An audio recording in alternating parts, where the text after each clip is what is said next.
Welcome to We Are Soccer. Today, I'm joined once again by Joel Nash, USL Senior Vice President of Youth and Pre-Professional Properties, specifically USL 2 is what we'll be talking about today. So Joel, welcome back to We Are Soccer. Thank you, Craig. Always a joy to jump on, so appreciate you allowing me to. Very exciting times. A lot has happened since we last spoke. A lot of football matches have been played. Yeah, absolutely. So give us a quick recap of the USL 2 League 2 season. We'll talk about the final in a couple of minutes here because the final, I'm excited to talk to you about that because two teams who have never been to the final before, a great crowd showed up. But before we get to that final match, give us a recap of the season and some of the good, the bad, and it seemed to be really successful and growing even more again this year.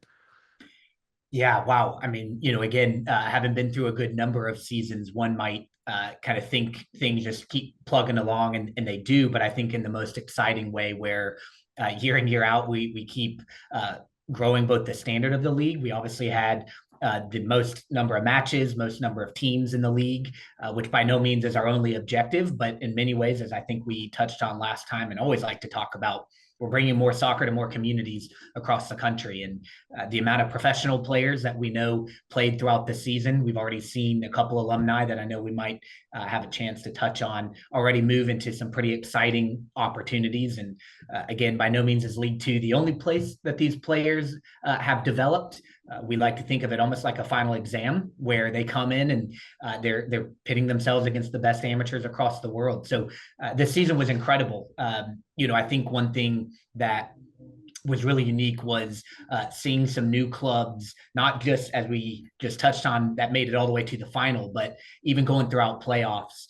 We were able to see a lot newer clubs go further in their season. We had a couple clubs that actually have both a men's League Two team and even a W League team do very well as a club. So when we think about this ecosystem of clubs and what they're doing, we were able to see some really cool storylines.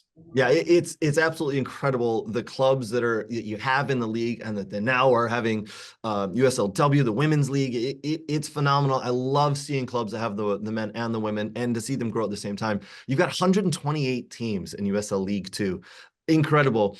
Talk to me about clubs potentially coming in, new clubs coming in, or clubs moving up to professional. Is it something you guys talk about, like getting those clubs and growing, helping them grow up and be going pro? Is that something you guys talk about often? Yeah. So look, first of all, kind of touching on the where we stand right now. Hopefully everyone gets a day or a couple weeks tops to celebrate the season that just concluded and take a deep breath. Some of us less than others, but in a good way. This time of the year for us is really that exciting time of reviewing and recapping our season, and we do that extensively with our clubs from surveys, and each club has an individual conversation going into depth about their club and how we can improve and help them, obviously allow them to give us feedback. So with that also is the perfect launching pad to prepare for 2025. So we're in the heart of our expansion time. We'll be definitely making some announcements on new clubs here in the next couple weeks to a couple months. So we're very encouraged by where we're looking to grow. There's even a chance of a new division coming online as well. Can't obviously share exactly where that might be. It wouldn't be too far from your general area of the country. So we're just excited that as more communities come online, more clubs come online.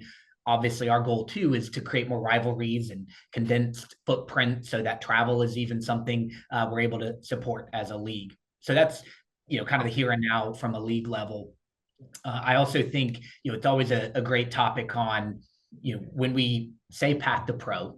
And for the amount of years I've been here, in the end, that is a focus on, we love to celebrate and be a platform, or clubs love to be a platform to help the players move professionally. But ultimately, Path to Pro is about coaches as well. And we've got a couple really encouraging, in fact, just announced today. Dave Carton, who's been with Charlotte Independence on the League Two side, is now head coach for Westchester SC, launching next year in League One. So that pathway continues to be something that we also know that the coaching ranks are there to then guide these players who can go pro. So it takes a mini army to make this happen. And then obviously we can touch on the clubs for a little bit, but I think as a company, we're built as a as an ecosystem, right? From League Two to League One to Championship. And like anything in life, making that jump from amateur, pre-professional to pro, whether it be a player, a coach, or a community or a specific club, is a massive jump. And that's, all credit to the professional leagues and what they're doing in the level of standard. But we are actively working on clubs within League Two to go pro. Okay. Until they're public, of course, out of all respect, would never be the one to break the news or jump the gun. But, One Knox is a terrific example in recent years. And actually, the inaugural club announced back in, I want to say 2019 in League One is South Georgia Tormenta. While they're not currently operating a League Two team, they were originally a League Two team that made the jump to League One. So those are two of probably a lot more examples when you and I catch up in a year plus from now. Obviously, we'll catch up before then, but as we keep in touch, we'll see more and more clubs pop up as professional clubs out of League Two. I do want to talk about the scouting network that you guys have, and because it's so important to get these kids and get them to understand that this is a path to pro. This is a great option for them. But before we do that, let's talk about that final. Let's talk about Seacoast United and Peoria City. The 3,000 people came out, clubs that had never been in the final before. It took extra time. This game had everything. This had to have been just a joy to watch for you, the vice president who's watching the league grow and seeing the excitement and seeing that a team's up and then they're tied and then it goes extra time and the goal scored next. This had to be like, this is what I wanted, right? Well, I think a lot of people make parallels to football, soccer, and theater. And it absolutely, if you could have taken all the boxes that, if you were to make up a final that would go down in history, you had it. To your point, two brand new teams. You had the flip flop on who's winning and losing in the game. You obviously had extra time. And then I think something that's really interesting, and by all means, every club is its own and has its unique elements. You had two clubs that really solidify where League Two sits and what it looks to do in that, or even the types of clubs we have. You had Peoria City, where long before the first ball was kicked, they had thousands tailgating for hours before the game. The leadership of the club, and they've done this for every home game throughout the season with local radio and food trucks, and it allows the fans to come out and ultimately, whether they're there to watch the tactics of the soccer game or be there to represent Peoria, they were out there in the thousands. So I was able to walk around and meet people, meet the supporter group who were so welcoming and really just so encouraged that they now have a club that they can stand behind. So you've got a Peoria City group that is truly building a club for the community, by the community, ultimately.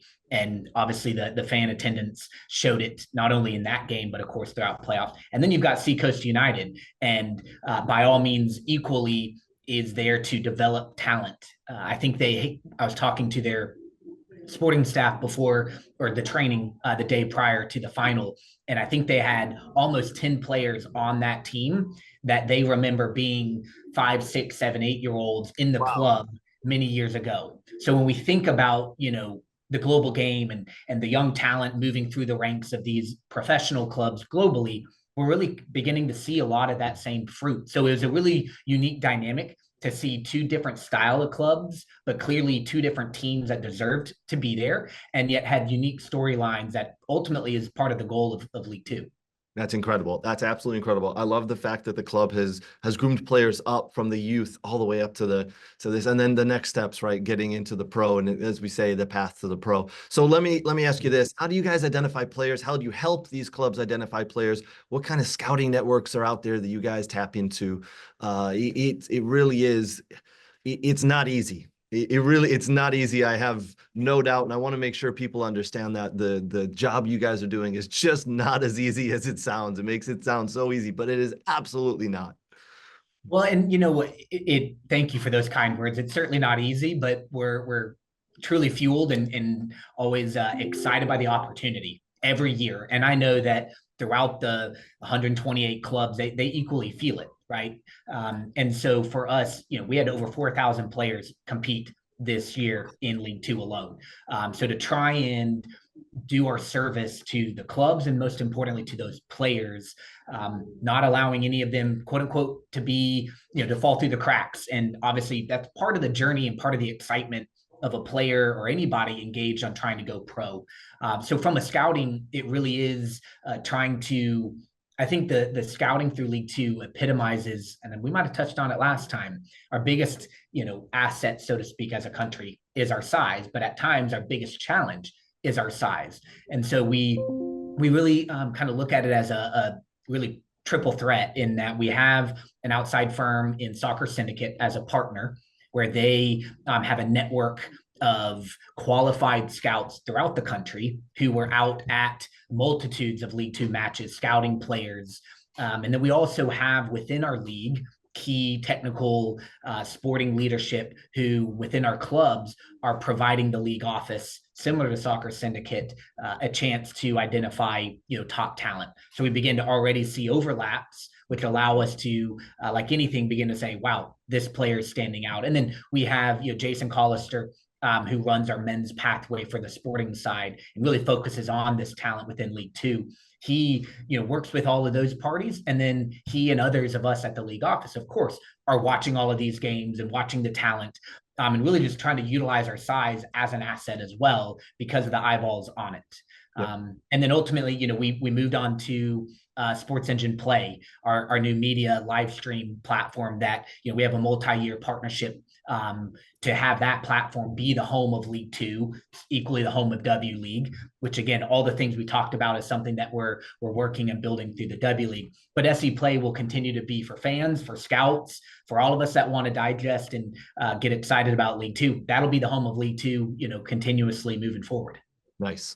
And you touched on it there, the W League, USL W, the women's league, that has grown. I've seen the excitement here in the local area getting, it's more and more excitement every year with it.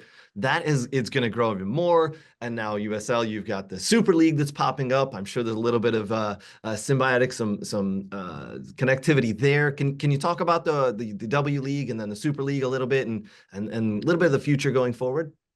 Yeah, and obviously I want to give a big shout out to Detroit City and specifically their W League team and their incredible women that competed so well this year. Obviously fell short in the national semifinal to Colorado Storm, who obviously was a first-year club. So that also represented a really unique, similar dynamic to the League Two final with Peoria City and Seacoast, where the Storm are a prominent youth club and have developed so much talent. So big shout out to Detroit City for putting on another terrific year in front of their fans.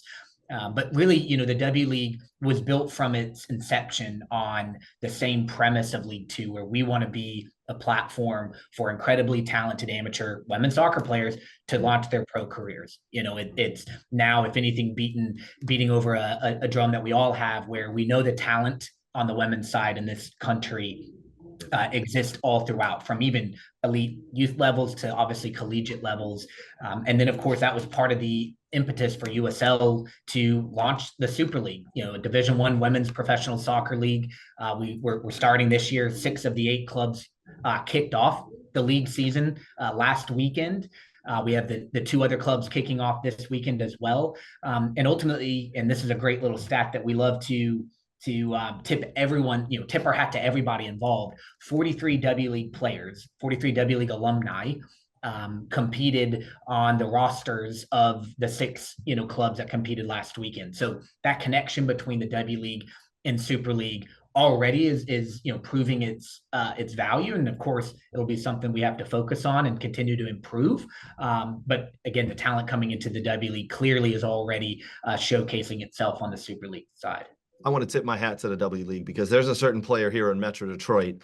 She's a youth player. She plays on one of the prominent youth teams, but she joined Detroit City, and oh my word, did everybody take notice of this young lady. And we can all see that maybe another year in the W League, but then it's onwards and upwards. And maybe it's a Super League from there, because this young lady, 14 years old, absolutely took Detroit City by storm, was player of the match in the first game. So Lily Jekyll's her name. Keep your eye on this young lady. She is going to be a player. So the W League is a platform for players like her, where she's playing on a really good youth team, but then she gets to this next platform of the W League and boom, everybody knows her name. So that right there is just showing that you guys really are giving these players a platform to get, a chance to get to that next level, but for people to Yeah. see them and watch them play. So big shout out there. Joel, you guys have done a phenomenal job. I absolutely love the fact that the leagues how you're growing them, the way you're going about doing it. Is there anything coming up that, obviously we've come to the close of the seasons, anything we should be aware of? Give us some news and notes that are coming up through the close season. We'll call it here, right? I think we'll say this time period is a bit of the duck on the water, where our work behind the scenes is absolutely in the most, I think, conservative and professional manner, pedal to the metal, because of the size and the opportunity we have as a league to support our clubs, to find new clubs and new markets. So it's really one of those times where we actually, hopefully, it's for all of those who need to go to school and study early. And this is our job now to really get ahead of what 25 looks like, because the leagues are only going to keep growing. There's going to be new challenges in a good way, for us to continue to overcome in terms of new competitiveness at the professional level, that we want to make sure then the players in League Two and W League are ready for that. So we're always evolving our scouting and talent ID side. We're working on helping our clubs particularly begin recruiting players for their 2025 squads earlier, building the relationships with college coaches, so that both groups, but particularly the college coaches, understand that this is going to be a benefit for their players, and they're going to have the right work to rest ratio. So these are all those different elements where we really peel back the curtain at a league level and look at all of the components that go into it, from marketing and content to talent ID and sporting, to obviously overall just expansion, league alignment, looking at playoffs. So you run down the list, we kind of cover the gamut in this next couple months, but certainly come the holiday period, we'll have announced a lot of new clubs, which we'll really be encouraged about. Maybe we can pop on at that time and talk about some of these unique markets and some of the stories behind the scenes that we've learned as to why we want them in our league, and we're grateful that they would want to be in USL. Yeah, that's awesome. Listen, congratulations, Joel, on an absolutely fantastic USL League 2 season and another fantastic USL W League season. We couldn't be happier. We couldn't be more thrilled for you guys. And now you've got us excited for 2025. So we are going to have to do a little check-in in a couple of months here. We're going to have to talk about some of the clubs that are coming in, some of the players, how they're doing. So anytime you're ready, let's jump on. So again, thank you so much for joining, man. So much to look forward to. Craig, thank you so much as always.